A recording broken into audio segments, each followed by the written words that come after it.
শুরু হয় এমন অসংখ্য ছোট ছোট অর্জন। প্রতিটি অর্জনই যেন এক একটি বড় মাইলস্টোন। 1 থেকে 3 বছর বয়সী শিশুরা বেড়ে ওঠে খুব দ্রুত। 1 বছর হলেই শিশুরা হাঁটতে শেখে, কথা বলতে শেখে, সামনে যা পায় তাই ধরতে চায়, এমনকি মুখেও দেয়। তাই সহজেই বিভিন্ন রোগে আক্রান্ত হবার ঝুঁকি বেড়ে যায়। এই সময়ে প্রয়োজন হয় ইমিউনিটির।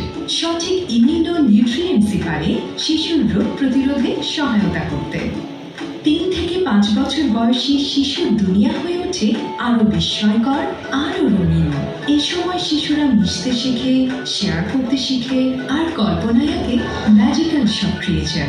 কারণ 5 বছরের মধ্যে শিশুর 90% ব্রেইন ডেভেলপমেন্ট হয়।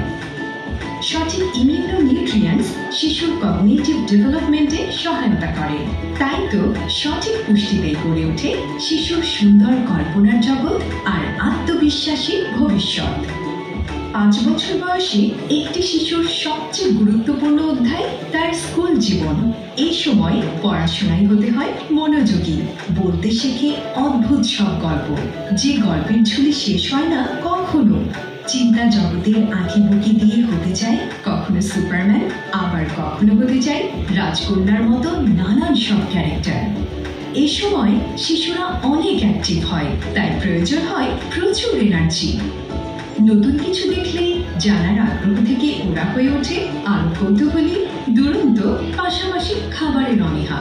তাই নিয়মিত খাবারের সাথে দরকার সঠিক পুষ্টি উপাদান। প্রয়োজনীয় পুষ্টির অভাবে শিশুর মানসিক ও শারীরিক বিকাশে গুরুত্বপূর্ণ এই মাইলস্টোনগুলো সময় মতো অর্জিত হয় না, যার নেতিবাচক প্রভাব পড়তে পারে একাডেমিক পারফরমেন্সে। কিন্তু কোথায় পাবো স্কুল বয়সী শিশুদের পুষ্টির সমাধান? We got some very exciting news. For the very first time, 5 বছর বয়সোর্ধ স্কুল এজ শিশুদের focus and memory, healthy vision, energy এই বেনিফিটগুলোর সহায়ক পুষ্টি উপাদান সমূহের সমন্বয়